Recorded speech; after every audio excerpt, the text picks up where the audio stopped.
I had just woken up and did my everyday morning routine and watched some TV. Eventually, I thought of calling my friend to hang out, but when I called him, he said he was busy, so I just moved on with my day, kinda disappointed. The next day, I thought of calling him again. We usually hang out every day, so that's why it's kinda weird he didn't come. This time, however, he didn't answer at all.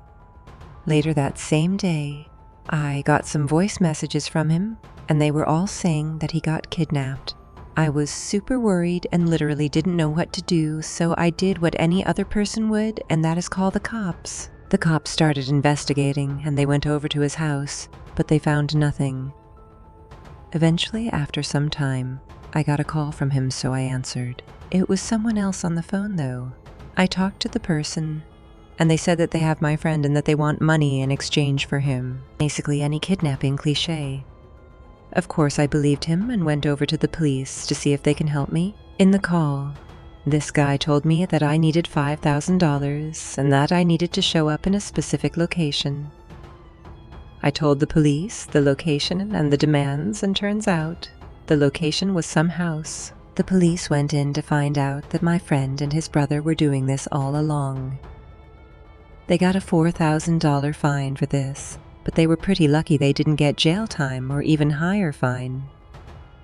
After that, I blocked my friend on social media and blocked then deleted his contact. Everyone got super scared, and turns out it was just some sick joke. Be careful with who you choose to be your friend.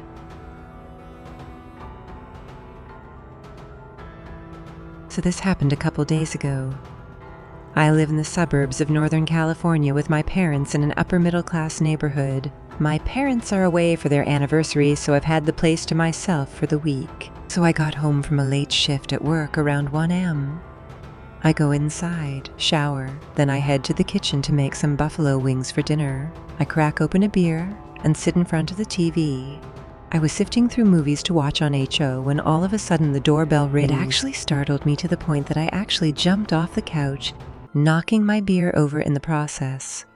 It's now 2 a.m., and there was no good reason for anyone to be at the door at this hour. I just stared in the direction of the front door for several seconds before it rang again, followed by rapid knocking on the door. Now, for whatever reason, I was no longer scared, but more annoyed at the fact that some idiot would think it's an appropriate time to be banging on someone's front door. I head over to the front door, unlock the deadbolt, and pull the front door open, leaving the chain in place. In the heat of the moment, I did not think to look out the window first. I just yanked the door open. Standing on my front porch was a woman around mid-20s with long silky black hair and a purple hoodie with black pants. I said, "Can I help you too?" Which she responded with, "Yeah, sorry to bother you so late, but my boyfriend and I are having some car trouble and our phones are dead.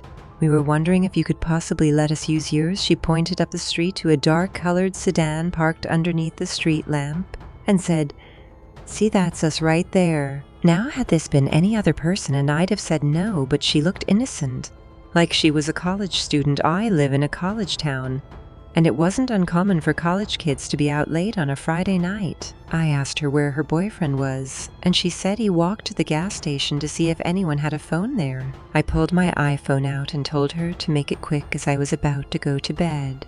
She thanked me and said she'd only take 2 seconds. She took my phone and dialed a number and put the phone up to her ear. After a couple rings, whoever she called picked up and she said, "Yeah, it's me. I'm borrowing someone's phone." She stopped talking, and I could barely make out a man's voice on the other end. Now at this point I started to feel uneasy. She was taking a lot longer to be done with the phone call. The whole time she just stood there staring at me, with a wide-eyed expression and a creepy smile that looked forced while this person on the other end kept talking. She finally said, "Oh, bye," and handed me my phone back. She then said, "Do you think I might be able to come inside to use your bathroom?" I said no and wished her good luck before shutting the front door. Right as I was about to walk away, I heard her laugh and say, "You made the right choice." I looked out the peephole and she was still standing on my porch, but now she bade a man standing next to her. He looked to be around her age and was wearing a hoodie and face mask. The pair then started to circle around my house. banging on windows and laughing. I didn't hesitate to call 911 at this point. They stuck around for several minutes trying to get in through my back door. I had my Glock 19 in hand, aimed at the back door with 911 speaker, and was prepared to do whatever I had to do if they got in. They banged on my back door for around 5 minutes before they finally left. I watched them run up the street to that same black sedan I mentioned earlier and take off up the street. Cops showed up a few minutes later and took a report. They told me that I was the third person to call them that night, reporting a suspicious couple attempting to enter homes. I don't know what they had planned, but I'm inclined to believe it was nothing nice. Moral of the story is never answer the front door at 2, especially without looking to see who it is first. I learned my lesson that night. This happened in New York City years ago when I was a freshman in college. I was out partying one night with some friends. I wasn't drunk or on any hard drugs, but I definitely smoked a blunt or two. Around 3 in the morning we went our separate ways, and I got off the train and began walking home. I had to take a longer route home that night because some train lines were under maintenance. When I got off the train, I realized I had to walk past the cemetery and started to feel uneasy. But I wasn't afraid for any real reason. I always saw trucks lined up on the cemetery blocks, and being it was a desolate area, I assumed truckers would park their trucks by the cemetery to take naps or sleep before continuing their routes. Back then, I thought nothing of it. A few minutes after getting off the train, I heard a faint sound of what I guessed was a car or a truck door being shut behind me. I turned around and saw nothing. I scanned my surroundings once quickly and didn't see one other person ahead or behind me for as far as I could see. I keep walking, this time a bit faster, and about a minute later I hear footsteps behind me. I turned so quick and saw a man walking fast a few feet behind me. When he saw me turn, he began catcalling me by making kissing noises. I was used to these catcalls, especially living in New York. By my house, there would be a line of men on the corner every morning waiting to be picked up for construction work, and every time I passed them to go to the store, I would get catcalled and harassed. So I ignored him and kept walking, but definitely faster this time. A few seconds later, he was running to catch up with me, and he was now at my side, speaking to me in Spanish, which I don't speak. He grabbed my arm tightly and began pulling me toward him.